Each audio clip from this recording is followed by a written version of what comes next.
I have to tell you, whenever I do this, the night before, I do not sleep. My mind is going through things. I'm doing a mental rehearsal, and I'm constantly thinking of things. Oh, I need to change that. And so I'll have a nap this afternoon before our Acts study. But so we're going to continue today talking about the history of the Bible, the chronology. And so I call this the era of Samuel. So we're going to be covering about a 150-year period. And you'll understand, it's important to understand how dense things are in the Bible and in this period. So I'm going to try to explain that so we get a better feel for how things are laid out. It's a kind of a great period of history. I mean, interesting. I don't know if it's great, but it's an interesting period of history. And one of my favorite characters in the whole Bible is Hannah. Mainly, I had a godly wife who was, when I read about Hannah, I think of her. But my granddaughter, one of my favorite people in the world, is named Hannah. So there's just a lot of good things.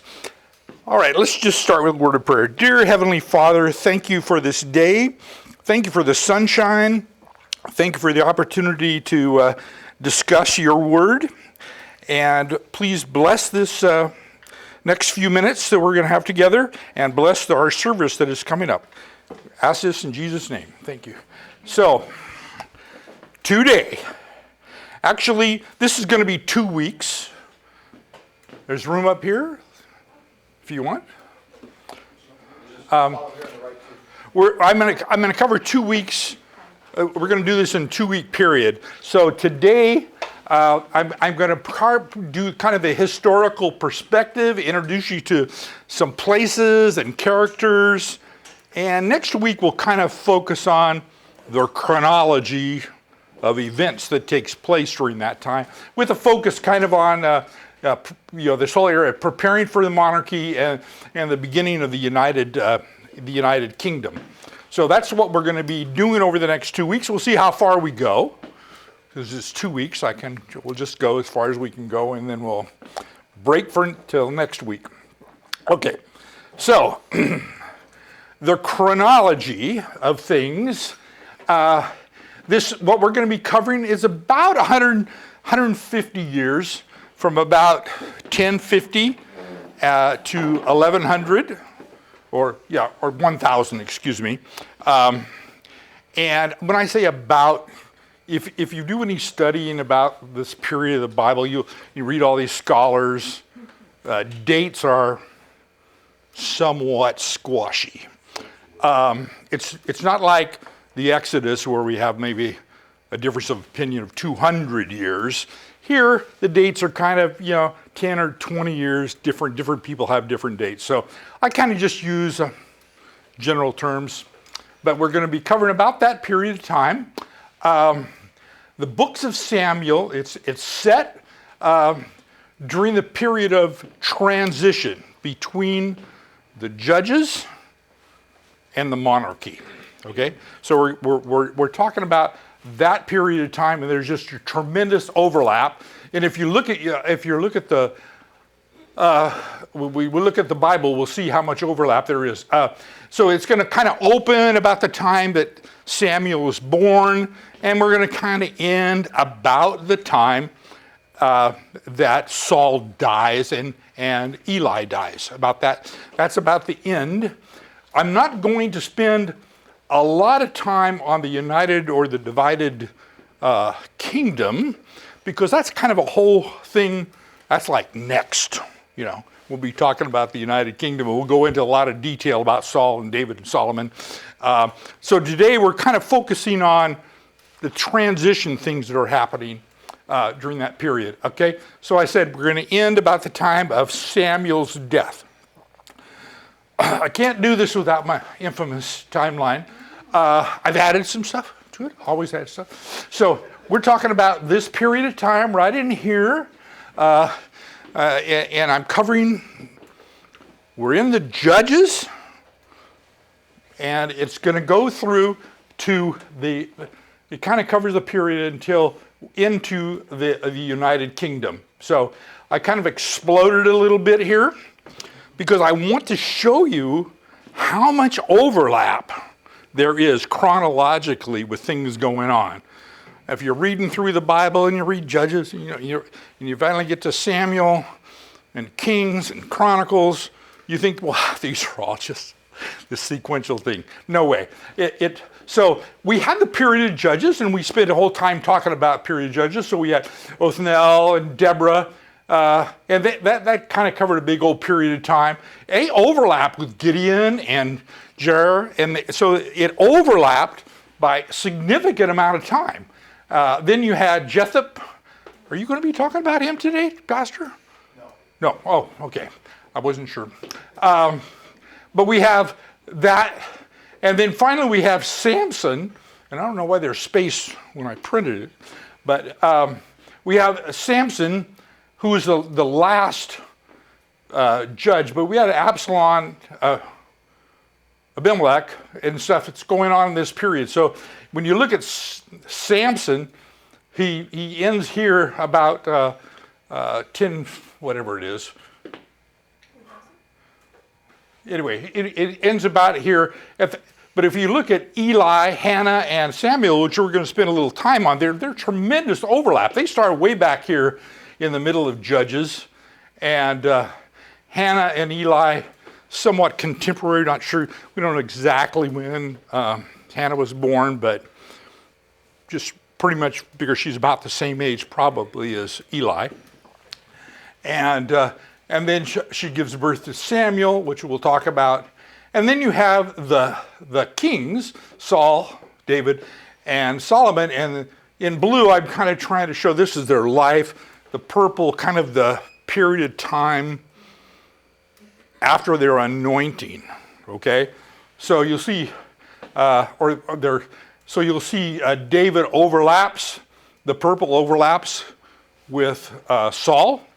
And that's because David was anointed by Samuel before Saul is no longer king. David becomes the king of Israel at the death of Saul. Okay? So it's important to see that all these things that we've talked about, those judges we talked about, there's just tremendous overlap in time when these things were happening. So the whole book of Samuel overlaps, about half significantly with the period of Judges. Okay, got some maps. I love maps. So some of these maps we've talked about before. The first map is kind of like, this is the promised land when the Israelites came there from Exodus. We got to kind of go back almost to the Exodus to kind of set all this stuff into perspective. This was the route, and you might say this is where the Ark of the Covenant went up here, then they went and they went to Shechem. Later, the Ark of the Covenant is moved to Shiloh, which we'll be talking about. Okay, the tribes were divided, and this was kind of biblically their outline of where they were going to be. It's Judah, so you see this is God's plan for the tribes, and we talked about that before, because this is kind of after the conquest. The shaded area, this is actually the area of Israel that the tribes actually occupied. So they never did what God told them, which was take the whole land. So a significant amount of territory that they did not control. This is just to show you all these different judges and that they were scattered all over the place. I think some of the interesting things, because we'll be talking a little bit about the Philistines, and these Philistines, they were everywhere. So we have, we had Shangar, he was battling with the Philistines. Down here we had Samson, he battles with the Philistines. So the Philistines were kind of all over, as well as some others battling with Israel. But So this is kind of just geographically or topography-wise what was going on there. Question. Yes? Where did the Philistines originate from? Well, they call the sea people, we think they're from the Aegean area, probably Crete, Greece early on. They're called the sea people because they came by boat and they attacked and captured parts of Egypt early on. They moved up the Mediterranean, kind of took a pretty good foothold in what we now would consider the Gaza Strip area. Okay.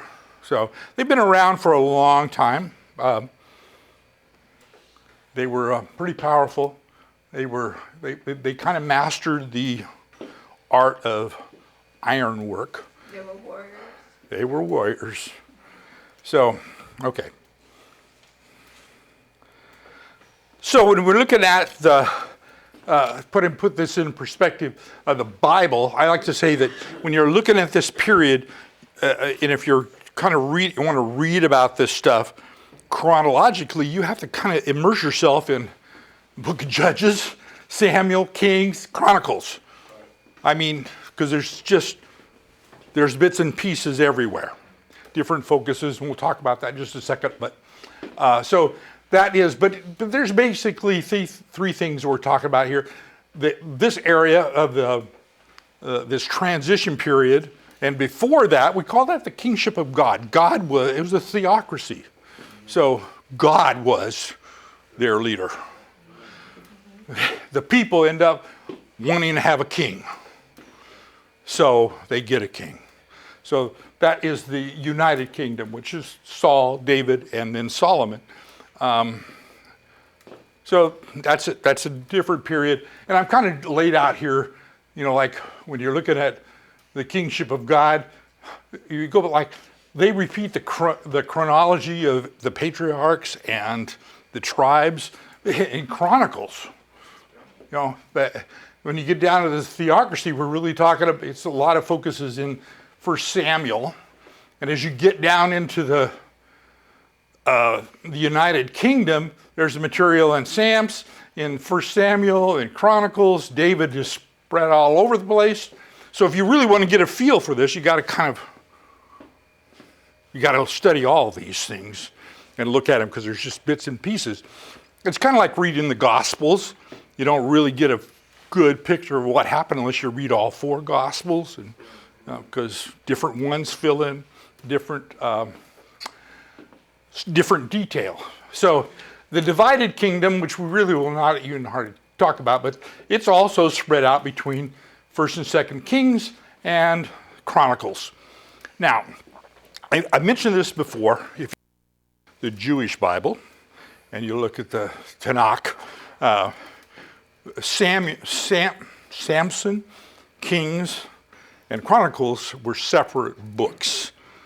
We've divided them just because of the size. They got divided into 1st and 2nd Samuel, 1st and 2nd Kings, 1st and 2nd Chronicles.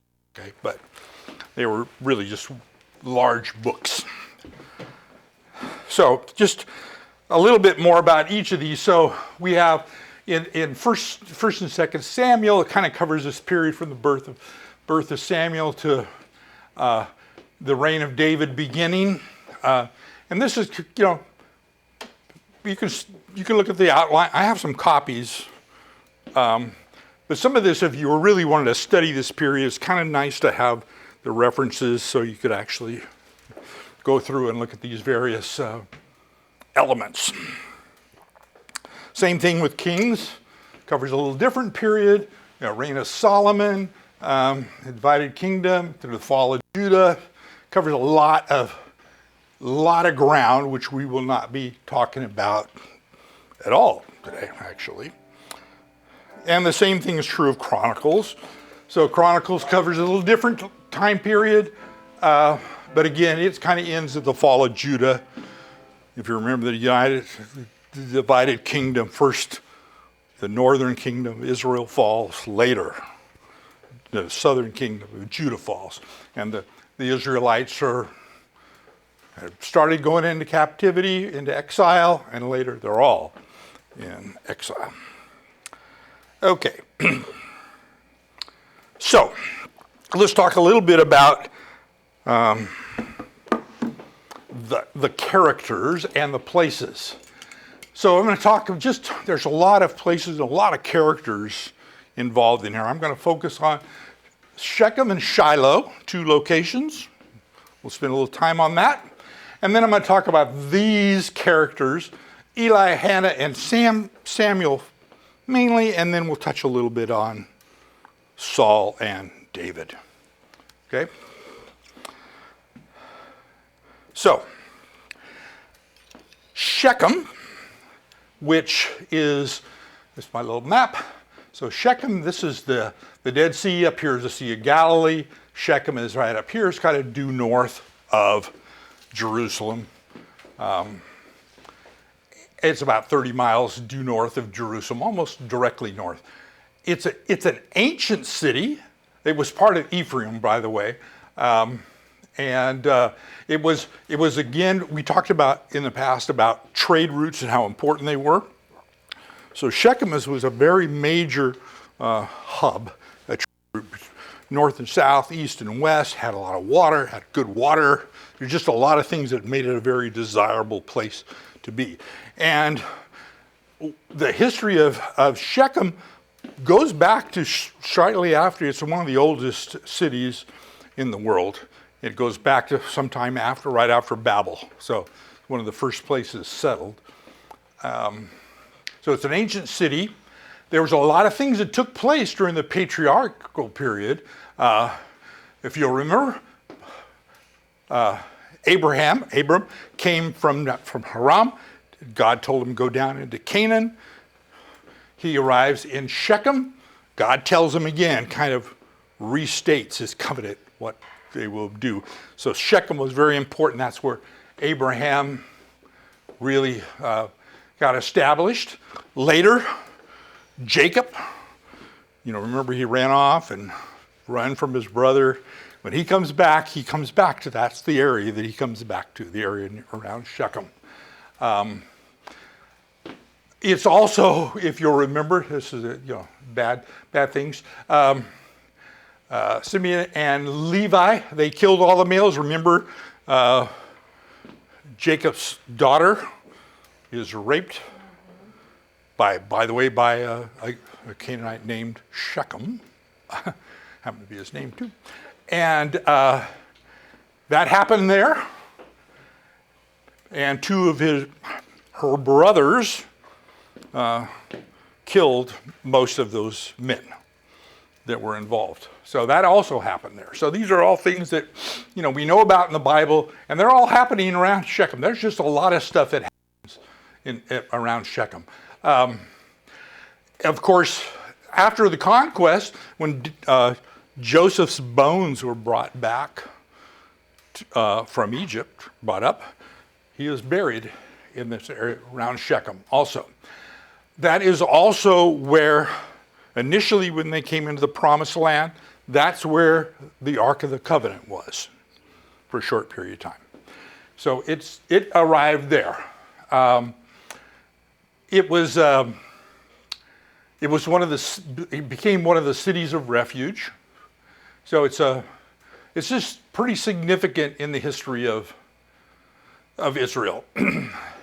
During the Judges period that we talked about, just an example, Abimelech, remember he conspired to become king, and he was only king for 3 years, but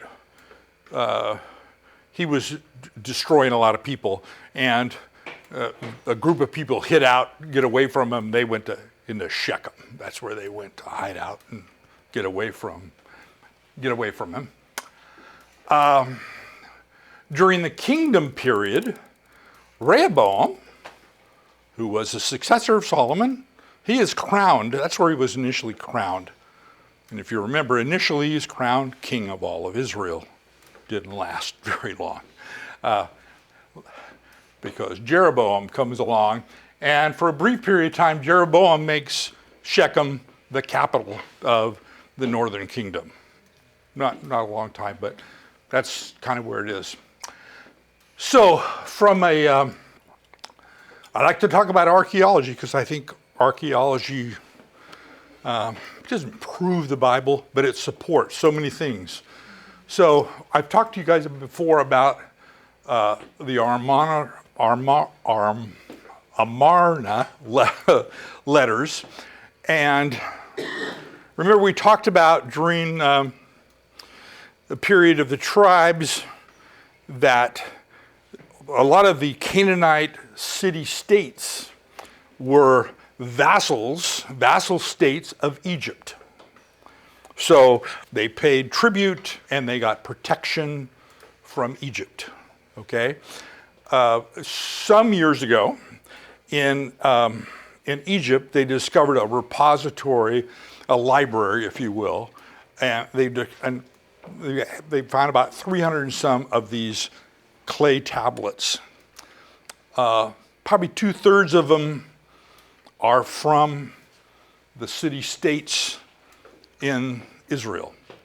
So these Amarna letters are communications from these vassal states back to the Pharaoh of Egypt. And a lot of them, quite a few of them are saying, come help us. The Habiru, the Hebrews, are attacking us. Send archers. They wanted help. They didn't get much help from Egypt. Of course, I think the reason they didn't get much help is because after the Exodus, Egypt was very weak. But anyway, so that's there. There's a lot of excavation that has gone along. Shechem doesn't really exist anymore.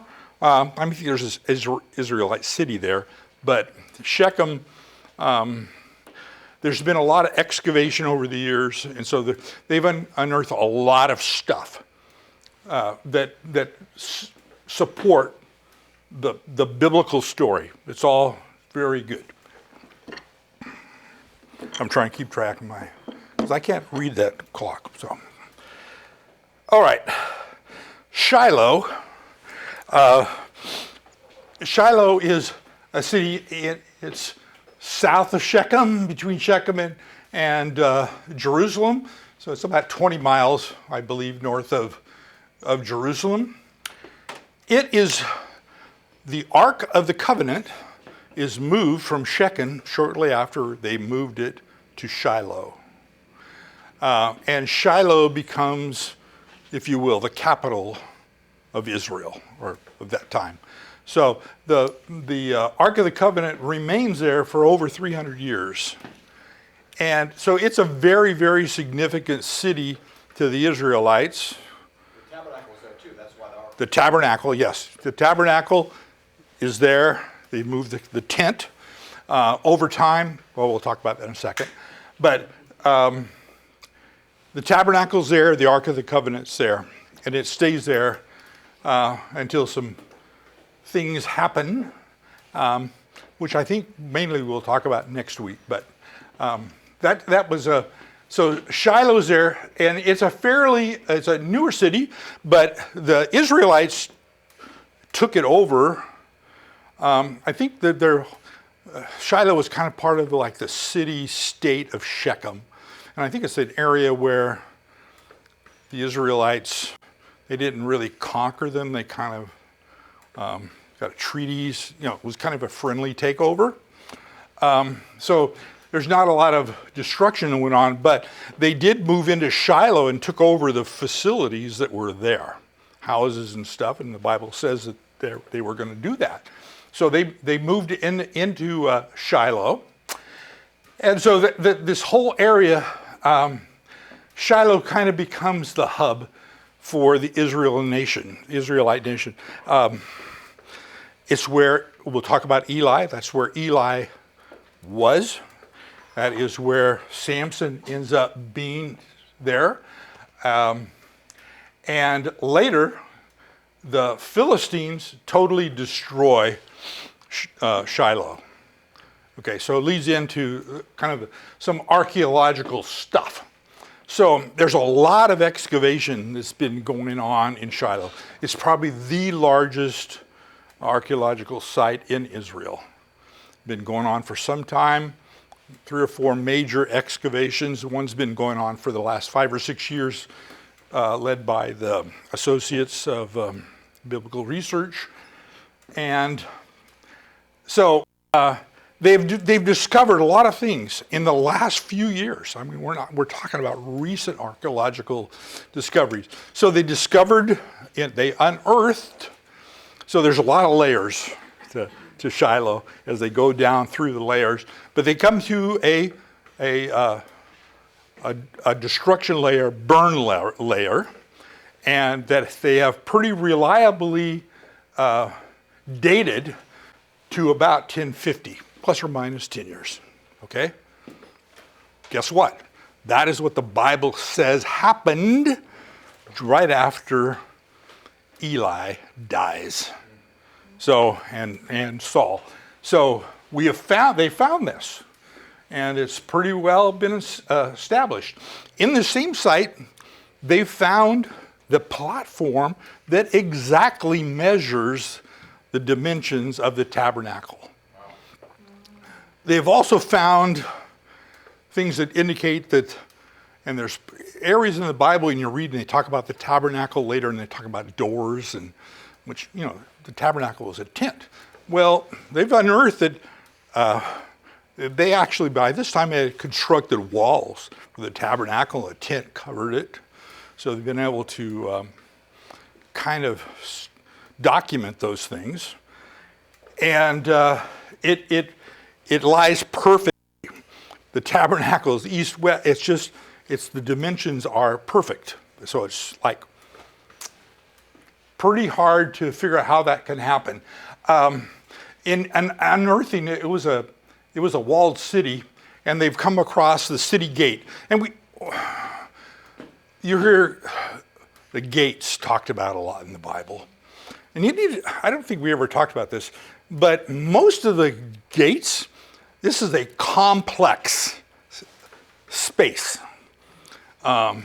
Think about it, it's layers, it's security, there's a lot of things that are going on before you get into the city proper. So when they talk about gate, we're not just talking about a garden gate here or a walled gate. It can be a complex of rooms and various things. So depending on where you are. A lot of legal things took place at the gate. Yes, that was a... Like Boaz had to go to the gate to get permission. There's commerce that went on there. So there's stuff that went on without getting into the last level of security, if you will. So it's kind of important to understand that, because the Bible talks about how Eli dies at the gate. And they have just recently, and within the last year in this excavation, they believe they have now unearthed the gate complex. Wow. They're still working on that as we speak. Well, I don't know if right now, but that's going on. They've also, when they unearthed this, along the walls of the city near the tabernacle platform, there's storerooms. It would say unearthed pottery and lots of things that say this was a storeroom. You say, so what? Well, people brought their tithes and offerings, and they don't dispose of them all right now. They got stored. So there's storerooms that have been unearthed, and pottery and things that also fit back to this time. One of the most interesting things is the bone deposit. So there's I can't think of the term that they use for these bone deposits, an area, but they've unearthed just outside where the tabernacle was, massive amounts of bones. Now, it's dated to this period, this 300-year period, but the important thing is, guess what? These are sheep, goats, and cows. No pigs. No pigs. About 2/3 are from the right side and 1/3 from the left side. Which part did, I can't remember by Leviticus, which part did the priests keep? They get the left side. So anyway, so it's amazing. It fits with the Bible as far as we find these bones. It's just amazing. It dates to about the same time. It's amazing that there are no pigs. And it's also amazing that the division of the bones, right and left side, fit with this. So a whole bunch of coincidences that, and this is all stuff that's just, this is archaeology that's going on right now in the last couple of years. So you want to go to the Associates for Biblical Research, you can see, I get their magazines and I follow them, but there's a lot of stuff going on there. Again, there are... Bill, we're gonna let you do all that reading and watch. Thank you, by the way. But if you're interested, if not everybody gets excited about this stuff but me. So Joya back there, she's interested. I've got stuff I'd gladly loan to anyone. There are Amarna letters also there's Amarna letters that point to things that happened at Shiloh also. So lots of archaeology that supports the Bible. Amen. I have an example of one of these letters. I think this is from the British Museum, I think. But this is an example. These are little tablets. And some of them are maybe only 2 by 2 in size. Some are, size of your cell phone. So, and they wrote on these. They're clay, and they wrote on with a little stylus. It was correspondence. So we have the correspondence going from the vassal states to the pharaohs. I don't think they found anything going the other way, but yeah, Terry? Okay, so this is just an example of one. This is in the British Museum. But, okay. There's like, I think they've got 380 some, and about 2/3 of them deal with that area. Some of them are dealing with other countries, or if you will, other people groups that were outside that were, they may not have been vassals, but they were communicating. So it's kind of a treasure trove of stuff. Okay, so I want to spend a little time just briefly talking about some of the main characters. And this is just kind of a real fast overview. So we have Eli. And I always liked Eli, even though he's not really that great a guy. But he was a good guy. I think his heart was definitely in the right place. So he was a Levite, the high priest. He was a judge in Shiloh. He, in my opinion, he's an example of where the Levitical priesthood kind of was going down. I mean, it's been going on for some time, but he's a good example of what was wrong with the Levitical priesthood. Yeah, Terry? I think with his sons, where he didn't raise his sons right, he made up for it with Samuel. Yeah. So he had 2 sons. They were priests. They were corrupt. And Eli was not a good father. He wasn't a good boss. He was their boss, too. He didn't correct them. They did a lot of not so good things, okay? They were sleeping with the women who were servicing the temple or the tabernacle. They were misusing the sacrifices. There was just a lot of bad things going on with his sons. We'll talk a little more about Hannah, but Hannah comes into the scene, and her and her husband go to Shiloh. They live nearby, but they go to Shiloh once a year for the feasts, and she's praying to God for a child, a son. She's been infertile, and she hooks up with Samuel, hears her, and gives her a blessing. So that blessing, Eli, thank you. Yeah, he's blessing so he can't be born.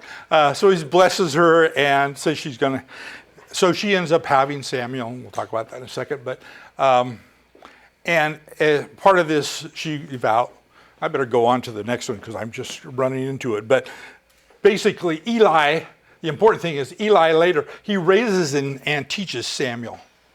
So Samuel, Well, he did something right. yeah, he did some good things right, but he wasn't a good role model as far as a Levitical priest. Okay, so Hannah, I like Hannah. So she was a very godly woman. She was married to a Levite.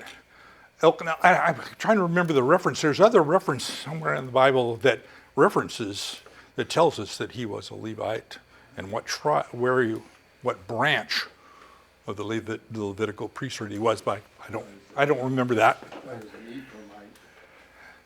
Yeah. Anyway, so he is her husband, but he has two wives.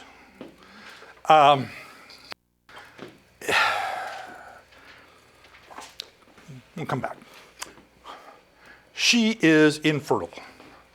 We believe it appears that when she goes to Eli, when she goes up to Shiloh and prays for a child, she's probably about 50. Kind of hard to tell, but it's probably about 50.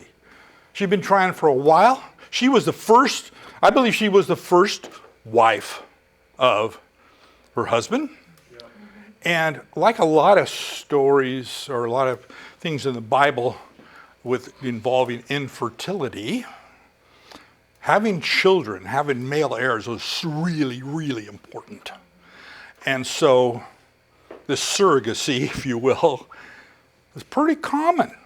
So I think, her husband marries the second wife, who then has children. But she is not having children, and like Hagar, she's pretty spiteful and gives Hannah a pretty bad time during that time.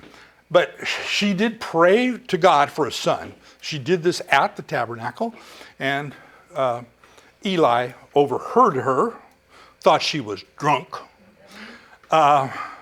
which is kind of an interesting statement. Because I think it's another indication of what was going wrong in this whole Levitical system. I mean, if you went to a church and you saw some woman moving her lips and her eyes are closed, would you think she was drunk? Yeah. No. Our first inclination, she's praying, right? His inclination was she must be drunk.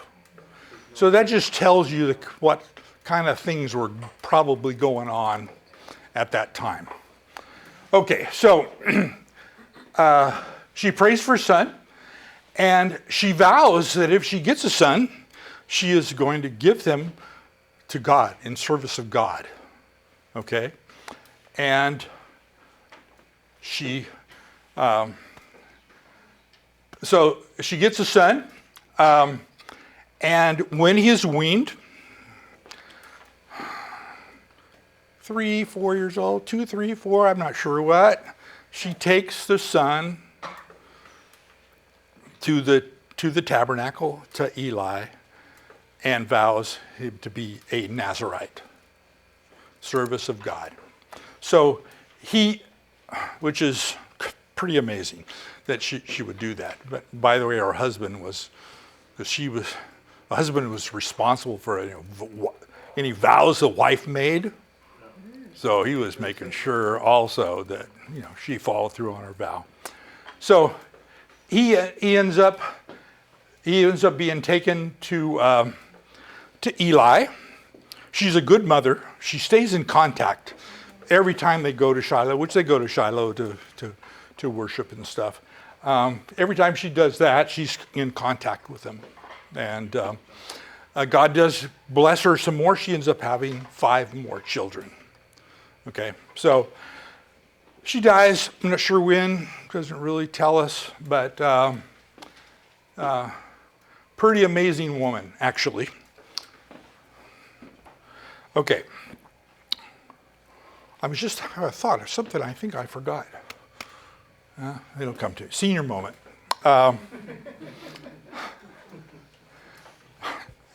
It's really important. I don't know.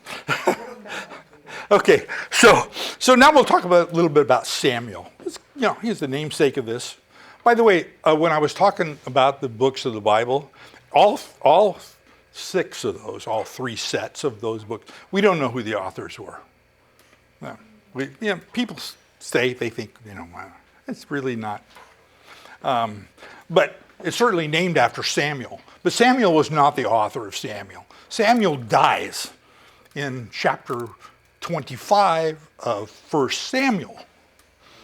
And it's a rest. There's another third of 1 Samuel and then the whole book of 2 Samuel. So definitely named after him, but he was not the author. Okay. Like I said, he was born in answer to Hannah's prayer. He's weaned, goes to the tabernacle to be a Nazirite. He's raised by Eli. And as a very young man, probably 10, 12, I'm not sure how old, he's laying there. It's a famous story in the Bible. He's laying there and he hears his name being called. He was watching the lamp, make sure the lamp didn't go out. And he gets up and goes to Eli. Yes, Master, what do you want? And he said, I didn't call, I go back to sleep. This happened 3 times, and Eli finally realizes maybe God talking to you, and tells him, tell God, here I am, what do you need? So so he does that, and it's what God tells him, he tells Eli, which basically says, because you and your family have done wrong, you're going to get punished. So he's told this. Eli kind of accepts it humbly, but so he was a prophet at that time. He's projecting what is going to happen. I say he became a judge, and he's actually the last judge of Israel. So we had all these judges, the book of Judges, we talked about 12 judges. And then you really have, outside of that, you had Eli and Samuel were also judges, and they overlapped with that period. So there's a lot of overlap there, just like we talked about. Ruth took place right in the middle of Judges, chronologically. Okay, so he becomes a judge, and as he grows older, he becomes very involved. He's really involved in the revival of the state of the Israelites. They had become very pagan in so many ways, and as we see from the Levitical priesthood. So there's just a lot of, Samuel is very, very active. We'll see a little later when we talk about the chronology that Eli led the people against the Philistines, specifically his sons did. They got defeated by the Philistines, like 30,000 were killed. The 2 sons are killed. That's right after, that's about then that when they took the ark, and when Eli gets the news, that's when he dies. He falls over. He's a big fat guy. He's eating too much sacrifice. And he falls over, breaks his neck. Later, Samuel leads the Israelites against the Philistines and defeats them. So he did a lot of things. He is the kingmaker. I mean, Samuel was a judge, he's a prophet, and he's a kingmaker. So he anoints Saul king. It was a people's choice, by the way. Later, he anoints David. And then he then dies just about the same time, I think within a year of the time that Saul dies. Okay, so just real quick. So we have the kingdom of Saul, and we're not going to go into a lot of this, but yeah, he was the people's choice. They wanted a king. They wanted a king. They didn't understand why they, as a nation, didn't have a king like everybody else did. And when you have a king, you know about who's your boss. You know the succession. There's just so many benefits to having a king. And they wanted a king. So God gives them Saul, who was this handsome man. Starts out really good, like so many characters in the Bible. Starts out good, ends not so good. But I think jealousy was one of those main things that got to him. He became very jealous of David and just ate on him, and he just, he disobeyed God in so many ways. But what's that?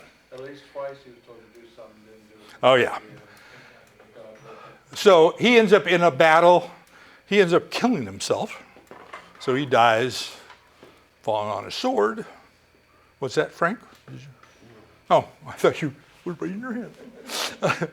So in this period, we're talking about the early period of David. So he was God's chosen anointed at an early age. So you remember Saul screwing up. God tells Samuel, go find, we're going to anoint someone else. They go to David's family. He talks to all the brothers, ends up the youngest one is not there. Get him. Anyway, Saul said, this is him. This is God's anointed. So David gets anointed by Samuel very early. He was a teenager. I'm not sure how old, but he was a teenager when he was anointed.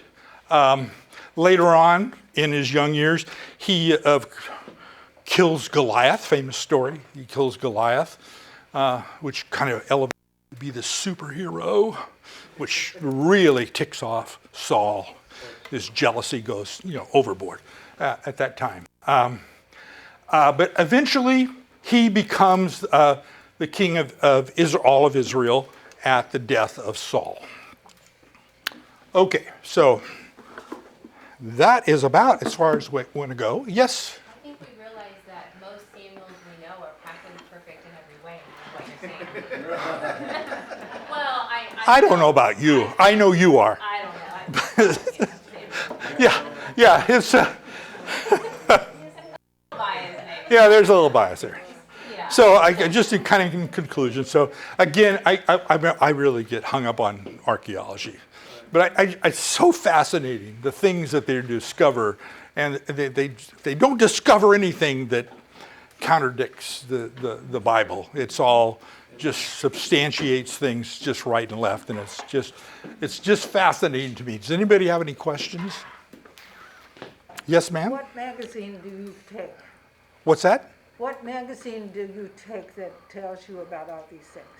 Well, there's Bible and Spade, which is. Bible what? I'll bring next week. I'll bring some examples. Okay. I get biblical archaeology and. Yeah. Okay, great. I have nothing else to do. So. Thank you. Yes. We appreciate you doing this, and